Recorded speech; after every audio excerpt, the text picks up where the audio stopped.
My mother handed my boyfriend a key at Sunday dinner and said, since you're already living two lives, you might as well have access to both houses. Nobody moved, not even my grandmother, who usually pretended not to hear anything unless it involved dessert. The key was small and silver, sitting in my boyfriend's palm like it weighed 20 pounds. He stared at it, then looked at me, and the look on his face was the first time I realized he wasn't confused. He was scared. I asked my mom, "What is that supposed to mean?" She took a sip of water so calmly it made my skin crawl. "It means," she said, "you should ask Ryan why he's been parking outside your sister's apartment every Thursday night." My sister, Paige, dropped her fork. Ryan stood up so fast his chair hit the wall behind him, and somehow everyone looked at me like I was the one about to ruin dinner. Paige lived 15 minutes from me in a small apartment above a dentist's office. She was 27, recently divorced, and my parents have been treating her like glass for the last year. If she cried, dinner stopped. If she sighed, my dad asked who needed to be handled. If I said anything even slightly direct, my mother would pull me aside and say, "Your sister is healing. Don't make everything about your tone." So when my mom accused my boyfriend of sneaking to Paige's apartment, the obvious reaction should have been shock.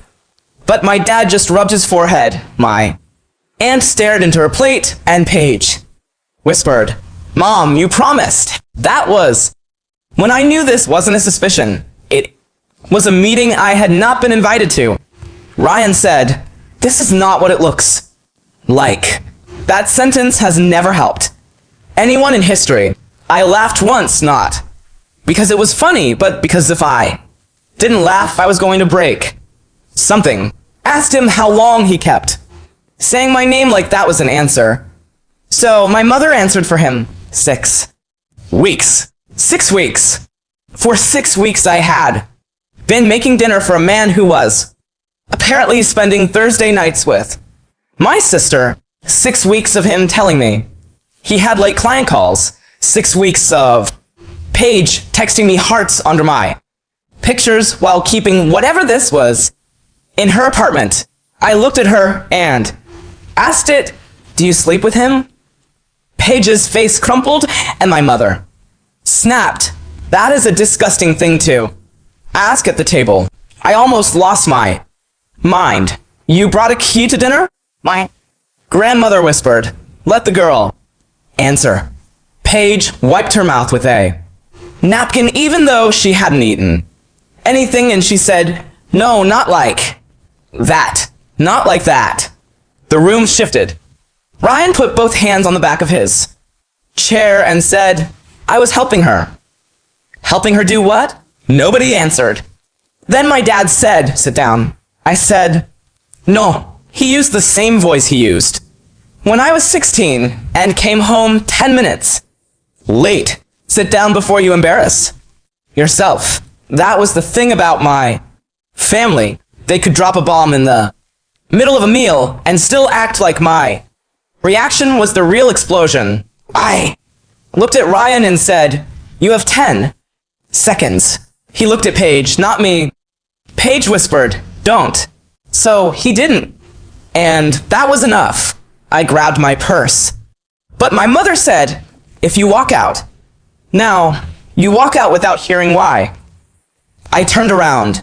She slid a folder across the table, an actual folder like she had prepared evidence for court.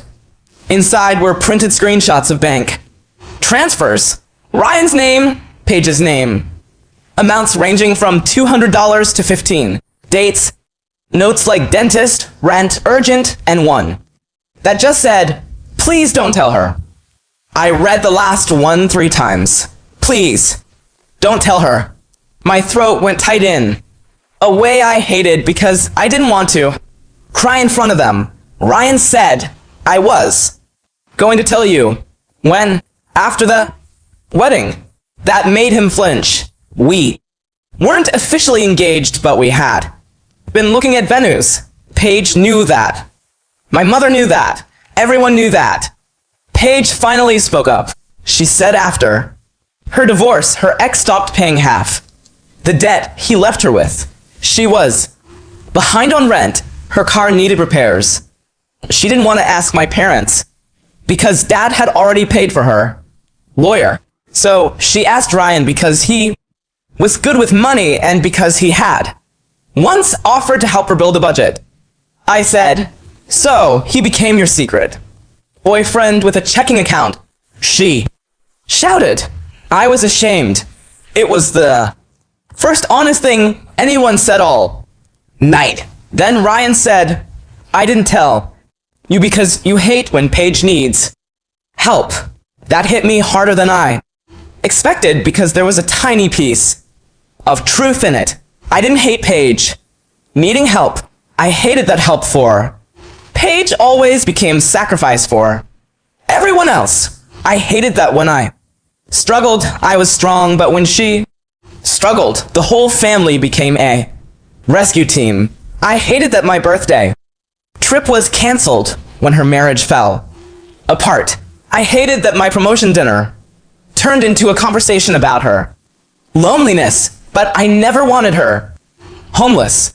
I said quieter, you made me the villain, so lying felt kind. Ryan looked ashamed, but not enough. Then the real twist came from my aunt.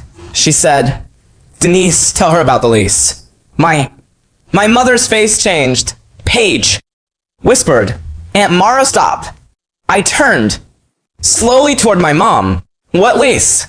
My aunt looked sick of all of them. Your mother co-signed Paige's new apartment, the one she can't afford. I stared at my mother. He had spent 6 weeks acting like Ryan, and Paige had betrayed me, but she had helped create the situation. My mom said, I was protecting your sister. No, my aunt said, you were protecting yourself because you told Paige to take that apartment after her divorce so people wouldn't think she had to move back home. That sentence cut through the room. My dad looked at my mom like he didn't know that part. Paige started crying again, but this time it wasn't soft. Was angry. You said if I moved back in, everyone would think my marriage failed because of me. My mom stood up. I never said it like that. Paige laughed through tears. You said people are already talking. Don't give them a picture. Suddenly the key made sense. It wasn't Paige's key. It was my mother's copy. She had given it to Ryan to humiliate him, but also to wash her own hands clean in front of everyone. She wasn't exposing a secret. She was redirecting blame. I looked at Ryan and asked, do you know my mom co-signed? He nodded. There it was. He knew my mother was part of it. He knew Paige was drowning. He knew I was being kept outside. A story everyone else had. A roll-in. He still came home every Thursday and kissed me like he hadn't just parked under my sister's window. I took the key from his hand. For 1 second, I thought about throwing it at my mother. Instead, I placed it in Paige's water glass. The little splash made everyone jump. I said, here, now. Everyone can stop pretending this was about access. Then I told Ryan we were done until I could look at him without wondering what else he called kindness. My mother said I was being cruel to a man who helped my sister. Paige said she never asked for me to be hurt. Ryan said he loved me, and maybe all three of them believed themselves. That's the part that makes it worse, because betrayal is easier when people admit they wanted to hurt you. It's harder when they keep insisting they did it out of love. I left before dessert. My dad followed me to the driveway and said, your mother handled this badly, but Paige could have lost everything. I asked him, and what did I lose? He didn't answer. The next morning, Paige sent me a long text. apologizing. She also said I would never understand what it feels like to be the family disappointment. I stared at that line for 10 minutes because my entire life I thought that was me. Ryan is still asking to explain. My mom is telling relatives I abandoned my sister in a crisis, and Paige wants to meet for coffee, but only if I promise not to turn it into a trial. I haven't replied to any of them because if I sit at that table again, I'm bringing my own folder. I didn't buy a manila folder right away. Instead, I spent Monday morning doing something I hadn't done in 3 years. I audited my own life. Ryan and I didn't share a checking account, but 6 months ago, when we started casually looking at wedding venues and house listings, we opened a joint high-yield savings account. We called it the Someday Fund. We both put in $500 a month. It was a symbol of trust mostly. I never checked it because I never felt the need to. I logged in at 9 a.m. The balance was supposed to be $6,000. It was $1,200. I stared at the screen until the numbers blurred. There were 4 withdrawals over the last 6 weeks. $1,200, $800, $1,500, $1,300. The dates aligned perfectly with the screenshots my mother had so theatrically slid across the dining room table. Ryan had just been playing Savior on Thursday nights. He had been financing my sister's tragic aftermath. With my wedding money, a cold, terrifying calm settled over me. It was the kind of calm that precedes a natural disaster. I didn't cry. I didn't scream. I took screenshots. I printed them. I went to an office supply store on my lunch break and bought a pack of dark blue folders. Manila felt too much like my mother's cheap courtroom dramatics. Blue felt corporate. It felt like business, because that's all this was to me now. At 2 p.m., I finally replied to Paige's text. Coffee tomorrow, 10 o'clock. The place by the old library. Don't be late. I didn't reply to Ryan. I didn't have to. When I got home from work, he was sitting on the steps of my apartment building. He looked exhausted, his tie pulled loose, holding a paper bag for my favorite Thai place. It was such a domestic, pathetic image. A man trying to fix a shattered foundation with pad Thai. I'm not letting you inside, I said, walking past him to unlock the main door. He stood up, leaving the bag on the steps. Just 5 minutes, please. You wouldn't answer your phone because I don't want to hear your voice. I turned around, blocking the doorway. But since you're here, I have a question. Did you think I wouldn't check the Someday Fund? The color drained from his face so fast I thought he might faint. His mouth opened, closed, and then he looked down at his shoes. I was going to put it back when I asked, my voice steadily flat. After the wedding, was I going to pay for my own sister's secret rent indefinitely, or was there a cutoff date? My bonus hits in 3 weeks, he said rapidly, stepping closer. I swear to God, I was going to replace every cent. She was desperate. She had an eviction notice. Your mother told me not to tell you because you'd just be angry at Paige, and I wanted to fix it. I just wanted to fix it so you wouldn't have to deal with the stress. You didn't do this to protect me. I said, you did this because you liked it. He recoiled. What? You liked it? I repeated, I have a career. I pay my own bills. I don't need you to rescue me. But Paige looks at a man who can balance a checkbook like he's a superhero. She made you feel big, and my mother gave you permission to play the hero behind my back. You paid $4,800 for an ego trip, Ryan. I love you, he whispered, sounding desperate. It was a mistake. A stupid, massive mistake. But I am not sleeping with your sister. I know, I said. If you were sleeping with her, it would just be a cliche. This is worse. You formed a little family with my mother and my sister, and the only rule was keeping me in the dark. We're done, Ryan. If you ever contact me again, I will send the bank logs to your mother. I shut the door in his face. I listened to him stand there for 3 full minutes before I heard his footsteps retreat. Down the concrete stairs, the coffee shop was mostly empty on Tuesday morning. I arrived 15 minutes early, ordered a black coffee, and placed the blue folder on the table.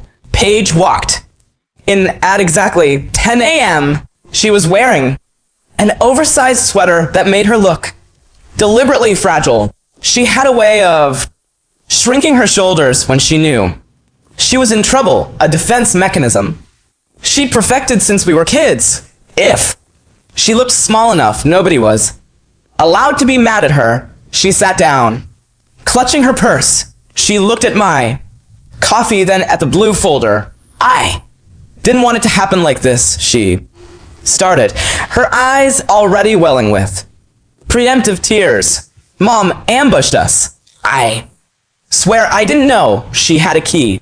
I didn't know she was tracking Ryan's car.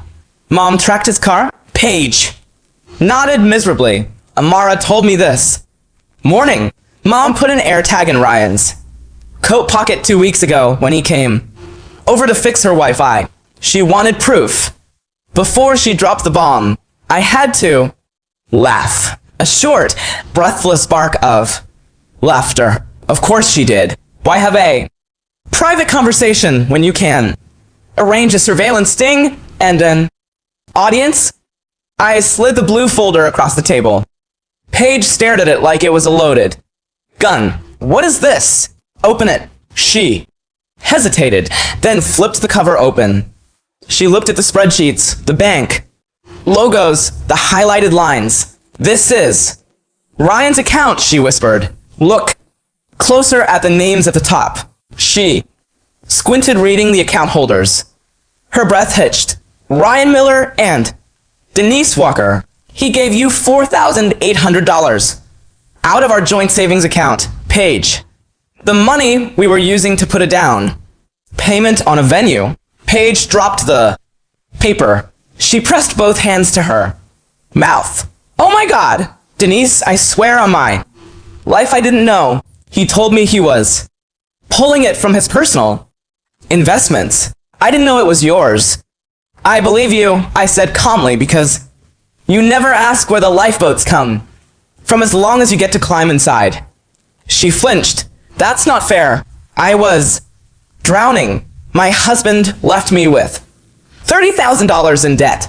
I was eating ramen for dinner. My car got booted. Mom told me I couldn't move home because it would look bad to her country club friends, and she told me to ask Ryan for financial advice. I just asked him for a budget.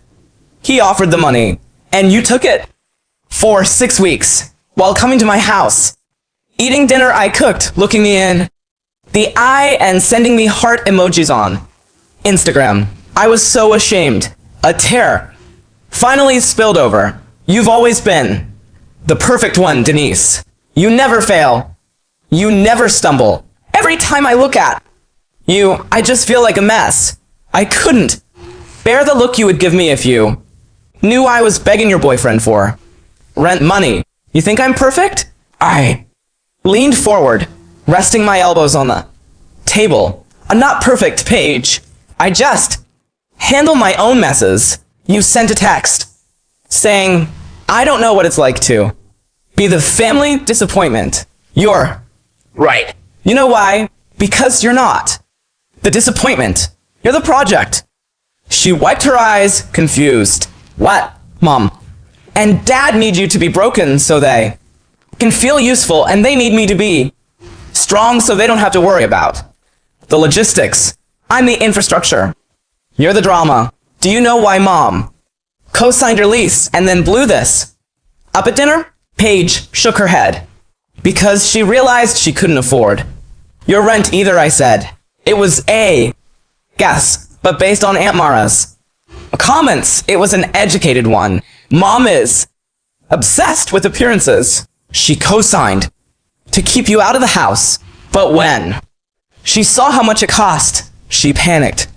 Instead of admitting she made a financial mistake, she found out Ryan was helping you, tracked him, and orchestrated a public execution.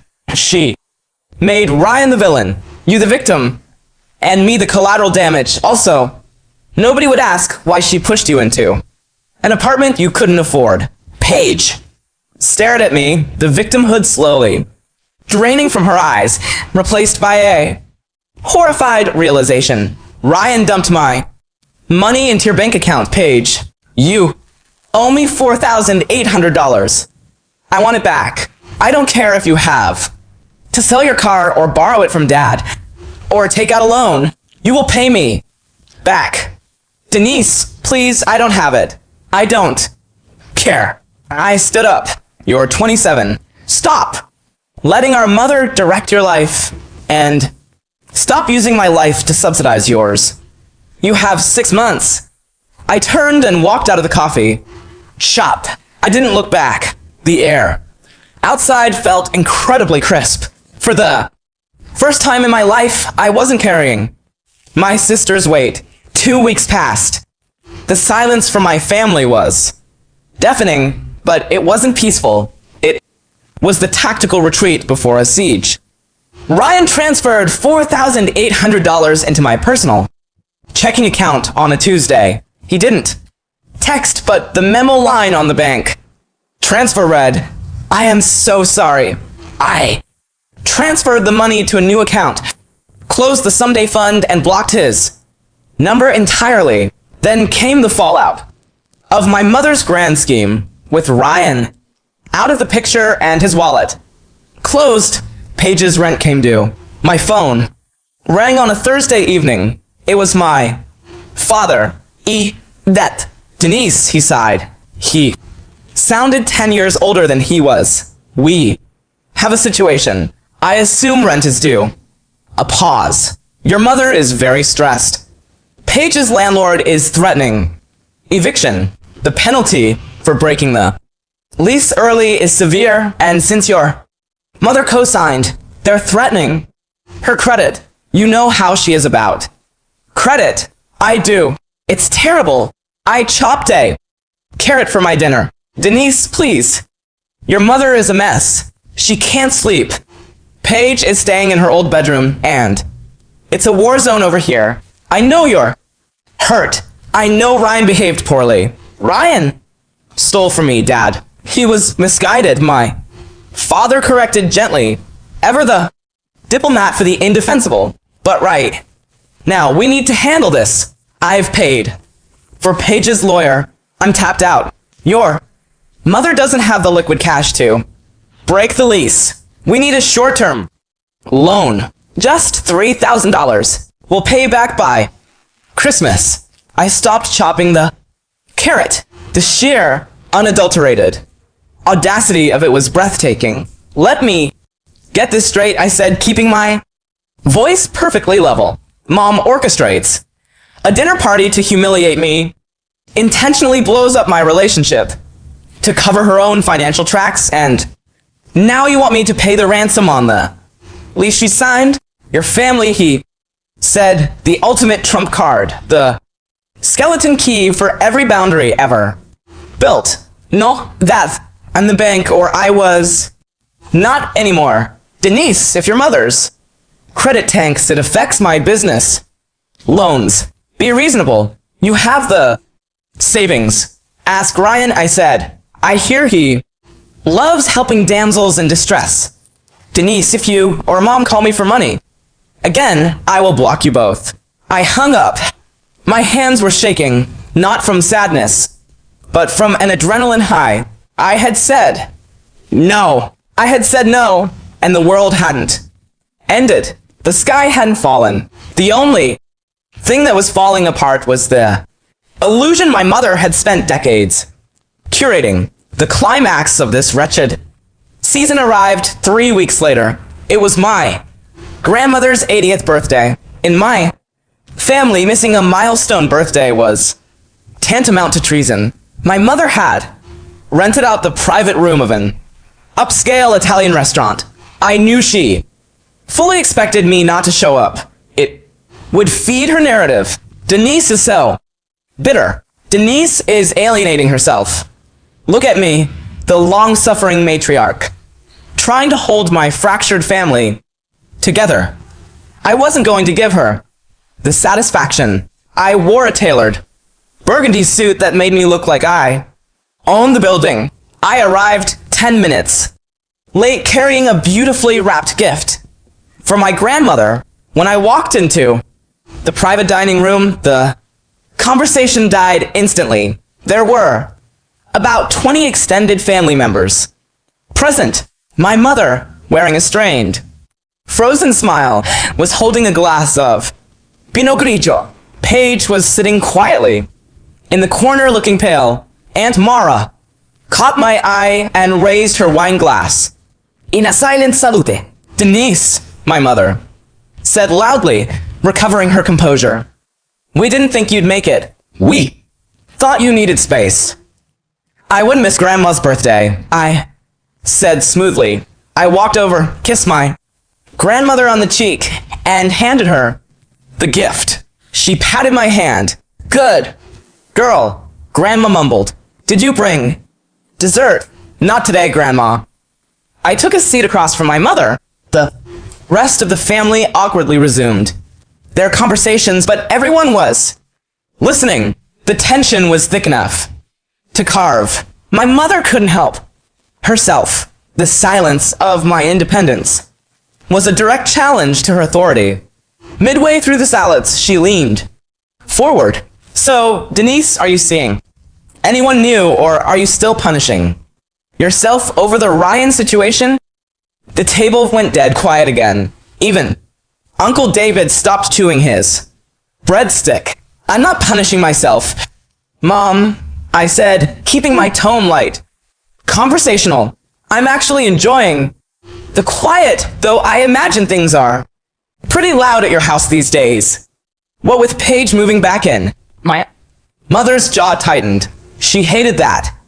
The extended family knew Paige was back.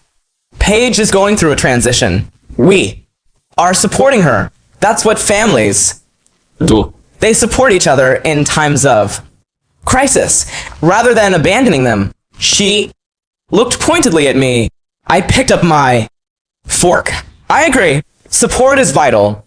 Speaking of which, how did the lease buyout go? My father cleared his throat loudly. Denise, not now. No, let's talk about it. My mother snapped, her composure cracking. She looked around the table, playing to her audience. Since Denise wants to air dirty laundry, I had to drain my personal emergency fund to pay off the landlord because someone refused to help her own flesh and blood in a time of need. A few aunts exchanged uncomfortable glances. Paige stared at her lap, her face scarlet. I refuse to pay the debt you created, Mom, I said, my voice cutting through the clinking of silverware. You told Paige to get an apartment she couldn't afford because you didn't want the country club to know. Her marriage failed, and she had nowhere to go. You co-signed the lease. Then, when you realized Ryan was paying her rent with my savings, you didn't tell me. Privately, you invited him to dinner and staged a performance with a house key so you could pretend you were uncovering a scandal instead of covering up your own bad investment. That is a lie, my mother hissed, her face flushed with fury. Is it? I reached into my purse. I didn't bring a manila folder this time. I just brought a single piece of paper. I unfolded it and placed it on the spinning lazy Susan in the center of the table. I spun it slowly until it stopped. In front of my mother. That's the police. Report for the air tag you hid in Ryan's car, I said quietly. A collective gasp went around the table. My father closed his eyes. When Ryan brought me the money he owed me, I lied effortlessly. He mentioned finding it. He filed a report for stalking. He's not pressing charges, but the police have it on record. You tracked him, Mom. You orchestrated the whole dinner just to burn his bridge with Paige, hoping he'd take the blame for her financial ruin before the landlord came after you. My mother stared at the paper. It wasn't a police report. It was a printed copy of the restaurant's appetizer menu I'd folded up, but she didn't know that. And she didn't dare pick it up to check because she knew she was guilty. You are a vicious, ungrateful girl, my mother whispered, her voice trembling with genuine rage. No, I said, standing up. I smoothed out my jacket. I'm just awake. I spent 28 years being the good daughter so you could use me as a shock absorber for Paige. You don't love us, Mom. You love the script you wrote for us, and I'm resigning from my role. I looked at Paige. She was crying, of course, but for the first time she wasn't looking at me with envy or fear. She looked at me with something resembling awe. Pay me back when you can, Paige, I said softly, or don't. Consider it the cost of my freedom. I looked at my father. Take care of your heart, Dad. The stress in that house is going to kill you if you don't grow a spine. I didn't wait for a response. I turned and walked out of the private room. As I walked through the main dining area of the restaurant, I heard my grandmother's voice carry through the open door behind me. Well, she said loudly, is someone going to pass the rolls, or are we just going to sit here looking stupid? I smiled. It has been 6 months since that dinner. I didn't block my family's numbers, but I put them on silent. The rings go unanswered. The voicemails sit unlistened to. From what Aunt Mara tells me over our bi-weekly brunches, the dynamic at my parents' house has evolved into a miserable Cold War without me there to act as the villain or the savior. My mother and Paige only have each other to blame. My mother constantly belittles Paige for ruining her credit, and Paige, forced into a corner, has finally started fighting back. She got a job at a logistics firm. She's moving out next month to a tiny studio apartment she can actually afford without a cosigner. She sent me a check last week for $200. In the memo line, she wrote, one of 24. I cashed it. I didn't text her a heart, but I didn't tear it up either. It was a start. As for Ryan, I saw him once entirely by accident. I was walking downtown heading to a bookstore, and I saw him sitting outside a cafe with a woman. She looked distressed, wiping her eyes with a tissue, and Ryan was leaning over the table, holding her hand, looking deeply concerned, nodding with that familiar intense I can fix this expression on his face. I didn't feel a pang of jealousy. I didn't feel anger. I felt profound pity for her. She had no idea how expensive his help would eventually be. I crossed the street and went into the bookstore. My apartment is quiet now. Sometimes on a Thursday evening I sit on my sofa with a glass of wine and look at the front door. I used to spend this time cooking, checking my watch, wondering why my boyfriend was late, feeling a vague, low-level anxiety that I could never quite name. Now I know exactly who is coming through that door. Nobody. And for the first time in my life, the emptiness doesn't feel lonely. It feels like breathing.